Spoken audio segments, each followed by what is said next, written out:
Bueno, gracias a todos por conectarse. Vamos a empezar con la primera charla. La idea es contarles un poquito de este nuevo coronavirus, a quien le interese sumar alguno de los conceptos en base a la cantidad, la millonada de papers que hay dando vueltas, contarles un poco de esto.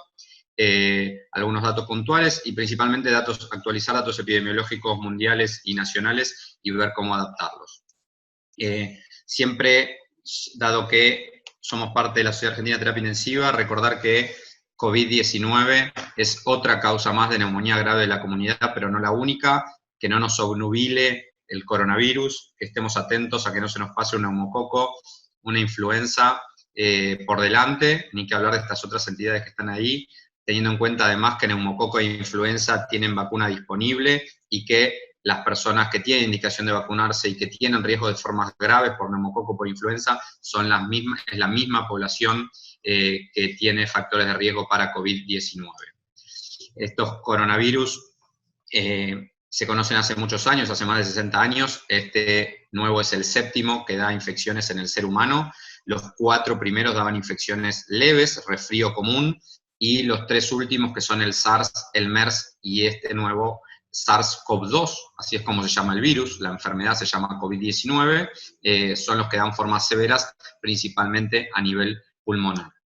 El brote de este coronavirus empezó en la ciudad de Wuhan, en la provincia de Hubei, en China, allá por fines de diciembre del 2019, en donde se hallaron 27 casos de neumonía grave de etiología desconocida, y a partir de ahí se identificó un coronavirus por microscopía electrónica en muestras respiratorias, y luego se decodificó el genoma.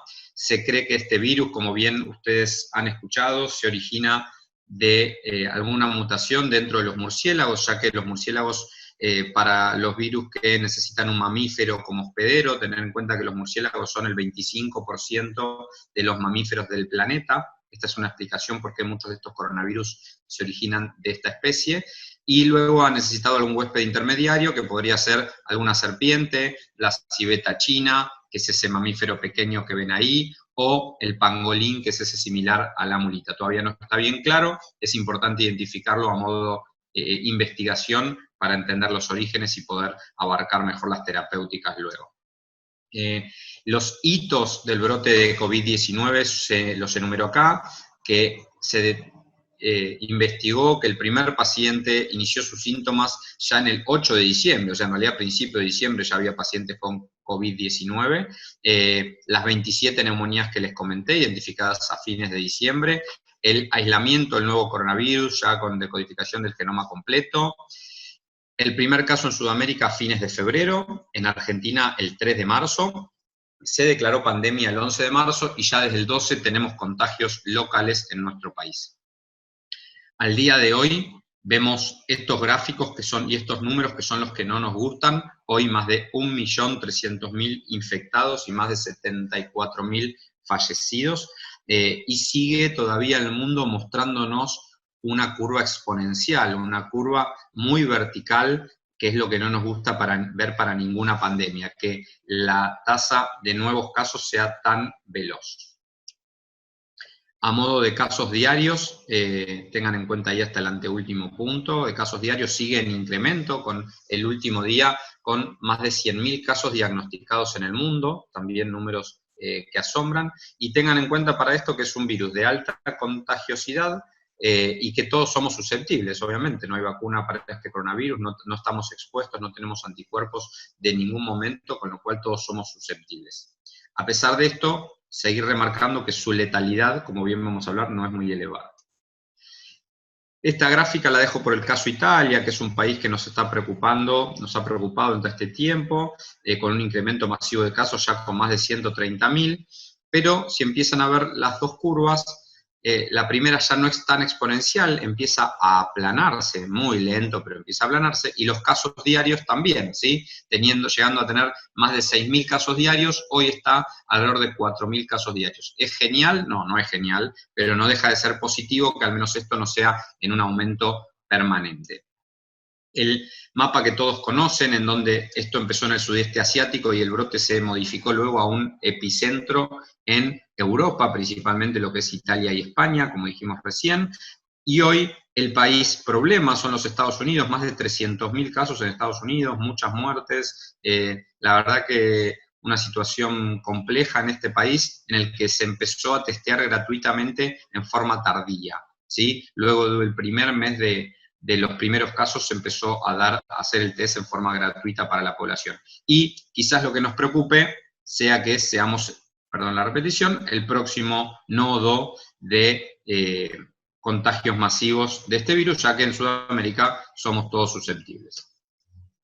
Caso Argentina, bueno, Argentina, la cantidad de casos ahora es mayor, ahora van a ver, este es un gráfico previo, pero para ver la curva no es tan exponencial, ¿sí? No es tan vertical, no deja de ser ascendente, no deja de estar atentos, pero no es esas curvas tan verticales que mostramos antes, ahora van a ver los números actualizados de Argentina. A nivel provincia se concentra principalmente en grandes ciudades, es una infección que se asocia, y esto va en las medidas de prevención también, al amontonamiento de gente, ¿sí? A las grandes urbes, entonces la provincia de Buenos Aires, Córdoba, Santa Fe, la capital federal como nodos centrales, y una problemática también en Chaco y Tierra del Fuego como otros nodos secundarios importantes. Estos sí son los últimos números, que ahora los repaso en las próximas diapositivas. 1.554 diagnósticos al día de ayer, con más del 20% recuperados, un gran número, un número interesante de pacientes ya de alta, esto no es menor. Quiero remarcar que más de 9 de cada 10 de los que nos infectemos con COVID-19 vamos a padecer una forma leve de esta infección, algo similar a una gripe, a un síndrome gripal, esto es real, no debemos olvidarnos de esto. En las terapias intensivas, en Argentina, el 6% de los diagnosticados, esto se repite de las series de otros países, y los fallecidos son 46, con una tasa de letalidad del 2,9, y la particularidad de un promedio de edad de los fallecidos de 68 años a la fecha. Estas son las curvas que van a ver, esta la dejo para mostrarles. Abajo ven Argentina en rojo, muy chiquita, muy plana la curva, comparado con otros países, Estados Unidos, Italia o España son estas curvas más arriba, y lo que les marco con las líneas verticales punteadas son la fecha en que cada país inició la cuarentena. Argentina con una cuarentena muy temprana, y Chile también, con muy pocos casos, menos de 200 casos cada uno, en cambio Italia y España la iniciaron con más de 7.000 casos y las dificultades que conllevó esto. No hay dudas que para nosotros sostener la cuarentena, el factor económico va a ser muy complejo, pero no hay dudas que al menos es diferente haberlo iniciado antes a los países que les fue mal. Los fallecidos, también vemos como Italia o España es preocupante, y Estados Unidos empezando ahí a llegar a números muy elevados, Italia casi más de 14.000 fallecidos al día de la fecha. Esta me interesa, que es luego del caso número 100 de cada país, cómo le va a cada uno, y Argentina en rojo, la verdad que viene mostrando una curva más aplanada. Esta frase que venimos hablando de achatar la curva, aplanar la curva, bueno, al momento, al día 16, luego del caso número 100 de cada país, Argentina persiste con la curva plana, y esto es algo que debemos intentar mantener con las medidas de prevención a escala global. ¿Qué sabemos de este virus? La serie más grande publicada son de 72.000 pacientes en China, la mayoría de los infectados entre 30 y 80 años, muy pocos niños, menos del 1%, menores de 10 años, muy pocos fallecidos, la mayoría de casos formas leves, y estos son números que se repiten, grábense los números del medio, formas leves de los diagnosticados, que no son todos los infectados, el 81%, los demás son formas leves seguramente que no diagnostiquen, la gran mayoría. Requerimiento de sala general 14% y cuidados críticos entre el 5 y 6%, y el último número que tienen acá, que es un número que no nos gusta ver, que es cerca del 50% de los pacientes que ingresan a la terapia intensiva fallecen. A modo demográfico también, el tabaquismo es un factor de riesgo independiente, no necesariamente tener EPOC, sino haber fumado alguna vez, un factor de riesgo independiente mostrado en este estudio. Otro factor de riesgo importante, quizás uno de los más, o el más importante, es la edad. Acá vemos cómo cambia a partir de los 60 años la letalidad. Es mucho mayor, letalidad por grupo etario, a partir de los 60 años ya superamos el 3% y cerca del 15% en mayores de 80. Esto es lo que se vio en Italia, incluso lo que se vio en cualquiera de los países, ¿sí? La mayoría de los fallecidos mayores de 60 años. La historia natural de la infección, el periodo de incubación que conocemos es entre 2 y 14 días, pero la gran mayoría, por lejos, entre 5 y 6 días. O sea, desde el contacto, entre 5 y 6 días ya presentan síntomas. Eso es algo a tener en cuenta. No es que la mayoría son los 14 días estos de cuarentena, sino que la mayoría 5 a 6 días. ¿Sí? ¿Puede haber transmisión en periodo asintomático? Y la verdad que hay algo de evidencia. Yo considero que la mayoría de las transmisiones son desde los sintomáticos, aunque muchos oligosintomáticos. Hay mucha gente con síntomas muy leves, muy escasos, que seguramente han transmitido el virus, y de transmitirse en asintomáticos ha sido los días muy cercanos al inicio de los síntomas. Y la excreción viral, tanto en vías respiratorias como en heces, puede ser bastante prolongada. No significa que sea virus infectante. Entre el día 0 de inicio de los síntomas, alrededor de la primera semana es cuando empiezan a aparecer la dificultad respiratoria y los cuadros de neumonía, y cerca del día 10 los cuadros de distrés respiratorio. Estos son los síntomas típicos mostrados por el Ministerio de Salud: fiebre y tos, fiebre y dolor de garganta, o fiebre y dificultad para respirar. Lo de 38 grados es algo que remarco porque quizás no sea tan así. En la mayoría de las series de China, el 50% ha estado subfebril, 37.3, 37.5, para tenerlo en cuenta. Y estos síntomas, por decir nuevos, pero los últimos reportados en la literatura, principalmente los dos del medio, anomia y ageusia, como dos síntomas que de inicio brusco y sin otra causa aparente podrían indicar una infección por COVID-19. Los cuadros clínicos van desde enfermedades leves, como dije antes, un síndrome gripal, hasta cuadros de neumonías graves y shock séptico. Las radiografías y las tomografías son muy similares a las que veíamos en el 2009 con H1N1, son imágenes de neumonías virales graves. Las manifestaciones clínicas, fiebre, tos, dificultad respiratoria son las más frecuentes. No suele dar goteo nasal, algo importante, da tos seca, no lo descarta, pero habitualmente da tos seca. Lo mismo acá, los mismos síntomas la mayoría. Fiebre, recordar que estas series se incluyeron con cuadros subfebriles. La mayoría tiene comorbilidades y la mayoría de los que les va mal tienen comorbilidades, cerca del 60% en esta serie grande de China.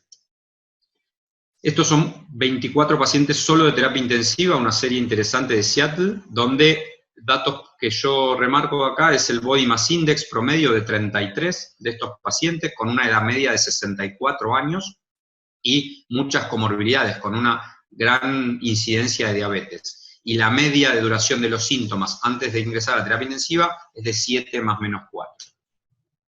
Esta es la definición de caso de hoy. Recién vi una pregunta en el foro que preguntaba sobre la definición de neumonía grave. Hoy no importa la definición de neumonía grave, ya que cualquier neumonía que se interna, como dice acá abajo, sin otra causa que lo explique, entra en la definición de caso sospechoso, con lo cual no necesito la denominación de neumonía. Neumonía que se interna sin otra etiología que explique el cuadro.